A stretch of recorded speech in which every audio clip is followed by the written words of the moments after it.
Madam Speaker, Nova Scotians across the province are alarmed by the government's reckless plan to overturn bans on uranium mining with no consultation or conversation. We heard yesterday at public bills from landowners and citizens who are worried about the impacts of uranium mining and fracking on their land and water.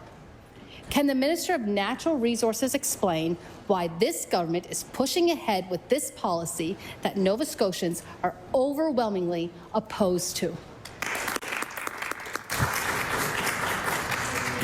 I recognize the Honourable Minister of Natural Resources. Thank you, Madam Speaker. And we know and had the discussions during estimates that uranium, it's not just a mineral that's needed for energy consumption, for healthcare. It's also a safety issue with well waters and things. Right now in Nova Scotia, we can't even study where uranium base is, the quantity, quality of this. In order to do that, the ban does need lifted in order to study that. And we have heard from Nova Scotians that are interested to know exactly where uranium is in their communities and how can they defend themselves on it.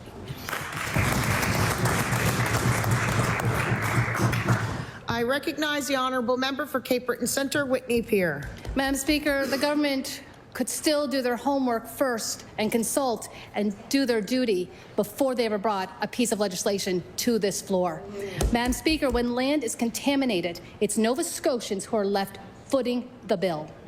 In 2019, the Auditor General found that the province recorded a record-staggering $370 million liability for contaminated sites. And last year, the liability at a former mine site grew to $146 million. But despite the costly history, this government is recklessly rushing forward. Madam Speaker, can the minister explain why it's pushing the industry interests ahead of taxpayers and the environment? I recognize the Honourable Minister of Natural Resources.